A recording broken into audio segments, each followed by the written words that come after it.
Don in London, hello. September the 2nd, my video is all about recovery from addiction to either substance or behaviour. My addicted substance, alcohol, and my behaviour could be equally addictive around people, places and things. So, alcoholic, addicted, and behaviour around people, places and things. Trying to be with the right people, in the right place, doing the right things, having the right things. And doing my best to fit in. Doing what I felt I ought to do to be a part of society. So overly compensating probably for being fearful about life, never too sure, never quite right. Misunderstanding the purpose of life probably, which is to enjoy it, rather than feel like I owe you something all the time, or I owe the world something all the time, or I ought, or I should, or I could. But if only I'd understood that it was okay to be me. These days I realise it is okay to be me, making progress, never perfect, learning how to live life without being fixed, or me trying to fix my feelings, or me trying to fix myself, or you, or anything. Life is what it is. The greatest gift. Life is difficult, said M. Scott Peck in his book The Road Less Travelled. Life is difficult, said the chain-smoking, gin-sodden philanderer, according to an obituary. But that was him. But he had got it right. Life is difficult. And once we accept that life is difficult, life is no longer an issue. It's what we do with it, how we live it, how we be ourselves, or find out who we are, simply on a day-by-day basis. And this was what happened to me in recovery from addiction. So, a recovering addict, or recovering alcoholic, or just recovering from being driven mad by my own insane ideas of trying to fit in, rather than trying to be myself, and see how I may have fitted in, and can fit in today, just be included. I don't have to be right or wrong, I don't have to be your best friend, I don't have to be your enemy, I can just be me, and be even-handed with the world, as the world is most often even-handed with me, even though it might feel quite the opposite from time to time. So, how did I get to this place of recovery, living in the day? Well, I had to get over myself, get over not being able to stop doing something which was harmful, get over the shame and guilt associated with addiction, or being an alcoholic, and suffering from alcoholism, a malady, an allergy, whatever you want to call it, a disease. It's certainly a mental health issue for a lot of people who cannot cope without a drink inside them. And that was me. So these days I cope with life as best I can, not on my own, but with help from a large variety of different sources: family, friends, community, medical people, professional people, and a fellowship which I never thought I'd have anything to do with, because they were losers, or so I thought. And that fellowship is Alcoholics Anonymous, AA. I never speak for AA because it's full of unique, authentic people who speak for themselves where they will. There are no leaders in AA because there are no laws, regulations or rules to obey. There's only one reason for being in AA, a desire to stop drinking and maybe stay stopped a day at a time. So no leaders telling you what to do, just a set of principles, 12 steps to keep us sober, 12 traditions to hold the fellowship together. And the first principle or tradition which holds the place together, or the fellowship together, this society, is no AA person in the fellowship can tell another AA person what to do. But at the same time, our groups are the most important place to find experience, strength and hope of living sober. And as groups we need to be organised to an extent. But nobody's in charge of you. We work together to keep the group healthy and on track, living sober. And that's why it works, I guess, for me, because I don't have to answer to anyone. Well, maybe I do. I answer to myself, and to good conscience and to be a part of, included, without compromising my values and beliefs. And nobody compromises their values and beliefs in AA. They don't have to be anything else but themselves. But maybe try out 12 principles of living, which will help forevermore. They're timeless, and they can be utilised anywhere, so that life works. And then you decide, with freedom of choice, what your beliefs are, how courage, faith and confidence works in your life, rather than fear, ego and putting on a brave face. That's what AA has done for me.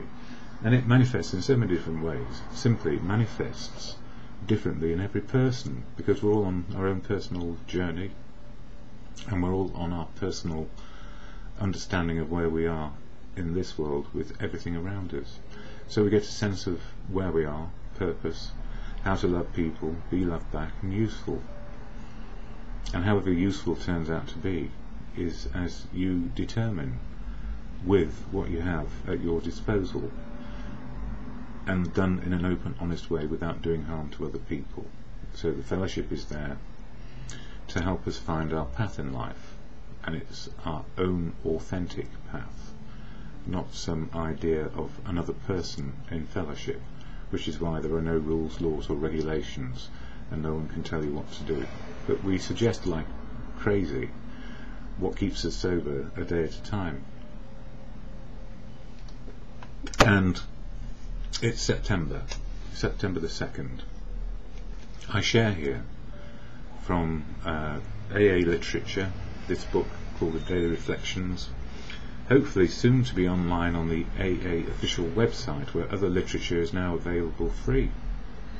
The sooner it's free the better, because then we don't have to keep on churning out multitudes of hard covers or soft cover books. But there will always be hardcover and soft cover books, or Kindles, or whatever it is, devices and places where this information is out there, because it needs to be given away freely in order that it can be received. Because the last thing an alcoholic wants in active addiction is to be told anything other than, here's some money, go get fixed. I think that's where I got to. I couldn't make a good decision for the life of me in the end, because the addiction had taken over. So how does AA help me or anyone? Well, there's the AA preamble on this little card here.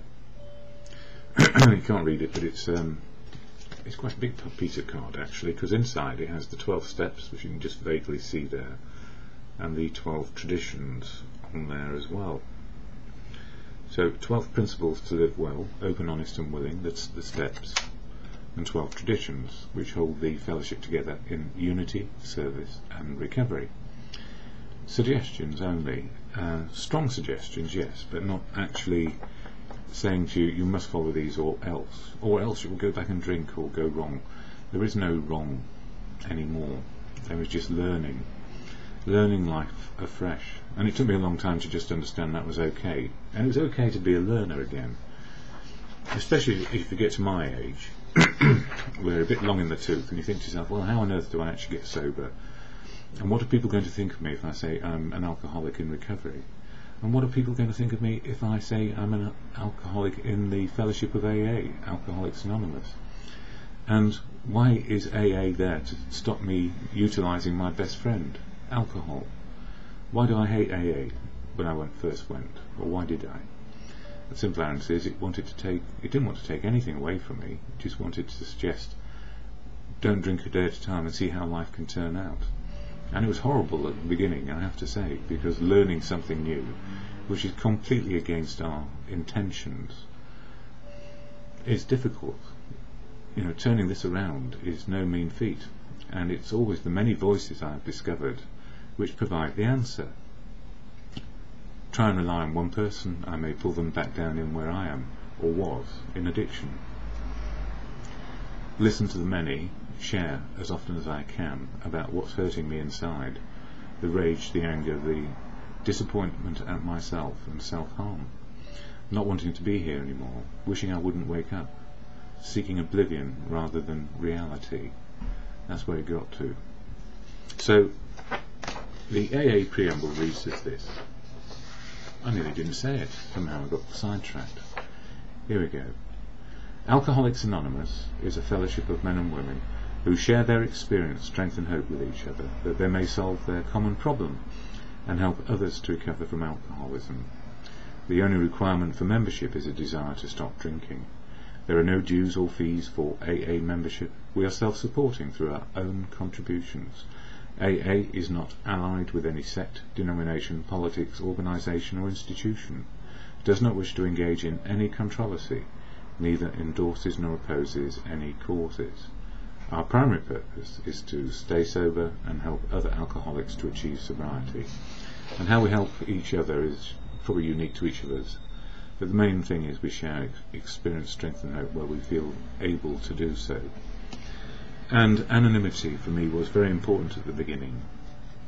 I thought it was anyway, but then I found out around here everybody I knew seemed to be in the fellowship. The only person who didn't know about fellowship was me, and that was because I was still going to the pub, the bar, the restaurant, drinking alcohol, pretending life was all right when it wasn't. So anonymity is key, sacrosanct in my view, to helping a person have enough confidence and confidentiality to find out who they are. And then they can decide how they want to be anonymous or not, as the case may be. All I know is the more open, honest and willing I am, and I don't keep lies or keep secrets, I'm not stuck anymore. That's just me. But for some, they feel, maybe quite rightly, that being in recovery or the addiction aspect of their life is nobody else's business, and that needs to be respected always. So I never talk about other people, I just share in a general way about things which are happening for me and the people around me without naming names or saying where they are or who they are. Yahoo! So AA daily reflections when I can't get to a meeting, or just to meditate and reflect on in the morning, a bit like I do here. It's all about step 9 in September for me. The change is continuing with the 12 steps. Step 9 is all about being ready to make amends and making them with a clear understanding of why we're doing it and who we may try and make amends to, restitution to, without doing any further harm. So AA Daily Reflections has this in essence, but it may not always be obvious, which is why after this video I'll be doing the reading on step 9, which will then be up on the AA video stack on my website via YouTube. So AA Daily Reflections. Finding a reason to believe. The willingness to grow is the essence of all spiritual development. Written a book called As Bill Sees It. I was sharing last night actually. I was asking my mother, who had been a yoga teacher for many decades and also very deep into spiritual living, not spirituality, spiritual living. And I phoned her up one day and said, "Mum, what is spiritual living?" And she said, "Well, it's probably the ability to cope with now." I said, "That's really interesting. Who said that?" And she said, "The Archbishop of Canterbury."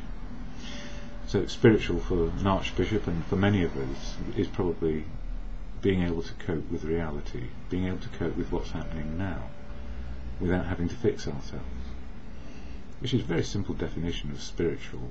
And after all, AA is an emotional spiritual program. So if I know what my emotions are and I'm coping in the moment of now, understanding my feelings, and they're the same size as reality, my feelings fit what is going on, spiritual living. But it doesn't mean it's going to be good, bad or anything. It's just the way it is today. So finding a reason to believe. Growth is the essence of all spiritual development. Growth, being able to see what is right now and make sense of it, sometimes making mistakes or rather making progress rather than perfect. As a line from the song goes, and I look to find a reason to believe. It reminds me that at one time I was not able to find a reason to believe that my life was all right. Even though my life had been saved by coming to AA, 3 months later I went out and drank again. Somebody told me, you don't have to believe. Aren't you willing to believe that there is a reason for your life, even though you may not know yourself what that reason is, or that you may not sometimes know the right way to behave? When I saw how willing I was to believe there was a reason for my life, then I could start to work on the steps. Now when I begin with I am willing, I am using the key that leads to action, honesty and openness to a higher power moving through my life. And I'm not disgruntled by the idea of higher power and God anymore. I don't understand God, cannot define God. If I could, I'd be equal to, wouldn't I? So I cannot define or say categorically God is. But I can say I'm not God. And when it comes to higher powers, when I'm in a room with 100 plus people, from 1 day sober to 40 odd years sober, where there are hundreds of years of experience of living 1 day at a time, even if it may be the first day or the 40th year day sober, I know I'm in the right place, and the truth, love and wisdom in that room is a power greater than anything that I will ever experience in my lifetime. So I will get wisdom regardless by just being there and listening, if I can listen. But in my early days I couldn't listen because my head was still saying, my thinking was all about working out the puzzle of how to be sober. And the simple answer was stop drinking and then see what sober may involve from there on in. But those first 90 days were horrible. First 3 months were horrible. And was it 3 months? This was somebody else's reading, not mine, but it was about 4 months where life became so complicated again because I felt like other people's lives were being imposed on me. I did go out and drink again. And what did I find out? I needed to go back where sober people were and see how they were doing it again, and stop trying to get it right perfectly, understand it, be scientific. Emotional, spiritual, feelings in the moment and now. Feelings aren't scientific. It's based on courage and faith, confidence, those human qualities which are not terribly measurable. So these days it's not about measurement as such. It's about living and feeling right in the moment and now. And I can't do that with drink, because drink becomes an obsession again. Either I'm trying to control how much I'm drinking, or control telling you about it. So it's better I don't do it. But it takes time to settle into a new way of life. And that's the very last thing anybody I've ever met in AA is willing to do, because we want to fix ourselves and then present a new picture to the world. Well, the answer is we don't fix ourselves, and there is no new picture except the change in our characteristics of dealing with our feelings and living in the moment. So we're not there to control the moment, we're there to be in the moment with other people, or not, as the case may be. And I'm very lucky in that respect. It only took a year or two to learn about that. And no, I'll never be perfect at it, because every moment is different, good, bad or indifferent. And that sort of came through to me last night a bit too. So my thoughts on last night, and then from years 2006 to 2010. So last night the meeting felt like comedy hour, tragic comic, real life shared, and truth, love and wisdom abounded. Truth, love and wisdom abounded. The consequences of living sober, everything that happens in the next 24 hours will be felt as it happens, good, bad or indifferent today. So our feelings become more consistent with what is going on, which means that the historical nature of our reactions to life stop happening to an extent. Some things just are automatic responses, but we don't have to bring the whole of our lives into this one moment to deal with it. Fresh emotions, fresh situation, hopefully, rather than here we go again and getting angry about something which we can't do anything about, or here we go again, it's going to be good, and then finding it's not because our expectations were too high. And that, I suppose, is me. And I laugh at myself, happy to be human, making progress. Every step forward might mean 2 steps back. And that is okay today, because today is where I see the wisdom which makes the difference. The wisdom of living is now. No expectations, no resentments. And life is surprising me in the moment. That's me, yeah, it is. Previous years. As new living opens up with clearer outlooks, we find new purpose in living. Simply the purpose is what we find out as we live each day. So we don't have to have the answer. By the end of today I will be. By the end of my life I will have done. It doesn't work that way. Simply the purpose is what we find out as we live each day. Humility, that's me having the ability to keep on learning. Our key to new life and learning. We open up to the power of nature and providence, whatever each of us understands it to be. We are part of life today, and every person's life, or where they fit in it, with the rest of humanity and our communities, is how we are included, or we choose to be excluded today. We do have choice around that, to be a part of and included in what is important to us and what makes life happy, how to love, be loved and useful. And then this is going back some years now, life and death, lessons in recovery. Last year a neighbour perished as a consequence of addiction. Asked to help, it was too late, the memory and details clear and imprinted. Before I found recovery I was another statistic. In recovery, the horror and consequences are reality. A good person lost, cherished in memories always. And I won't ever forget that person, because it's not nice to have to go and try and help somebody revive a dead person, because they're desperate they're not dead. And unfortunately it was very obvious. It was a tragic, comic, strange thing where the medical service is on the telephone, the ambulance is coming but being delayed, there's a medical man on a bicycle coming, and the person at the other end of the phone is asking me, do you think you could try and resuscitate him? And I said, well, it may be a bit too late.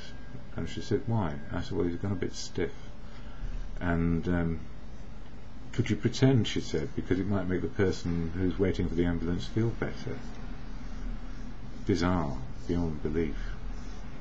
You know, these things happen in recovery, and quite a lot of people I've come to know have died because 1, old age got them, 2, other ailments got them, but number 3, and the biggest one, was go back out and drink again. Consequently, their lives were shortened very, very quickly, and either through accident or just the body's giving up. They're no longer here. And that was where I would have been, I guess, had I not had that moment of clarity, which was waking up one morning thinking, I'm still alive, I can't see how it can get any worse, I need help. And I didn't like the help I got, because it seemed to take something away from me which I ideally needed, and that was alcohol. But then I realised I don't need alcohol to live life. Indeed, alcohol, it takes the edge off me, and I don't need the edge taking off. Life can be very harsh, but at least if I'm experiencing it as it is, the feelings fit what's going on. I know what they are, and that's part of the wisdom I'm learning for now and the future. It always works now. That's what I found out. Life works now. So with fellowship and other people who find that life works now, it's okay to be me. What helps me when anything may or may not be going on which I just don't know or am not too sure about is to remember I am making progress. If my expectations are real, low, then no resentments. But I do expect and hope, no, I don't expect, I hope to be sober when I go to bed tonight, and that'll do. The serenity prayer, or an exhortation, or a meditation, whatever you want to call it, that little meditation which says, I can change my attitudes and behaviour, I cannot change your attitudes and behaviour, and I keep on learning the wisdom around that. So I can change my outlook. I do have freer choices based on life situations today. I have to take account of reality, not the fantasy that I thought it ought to be. So the serenity prayer to God, or just simply to good conscience, as you come to believe for yourself. It's your understanding which counts, not mine. I'm very happy with mine. It's God is truth, love, wisdom, and beyond my definition. But I get the wisdom from everywhere and everyone. So to God, God, grant me the serenity to accept the things I cannot change, courage to change the things I can, and the wisdom to know the difference for me is just for today.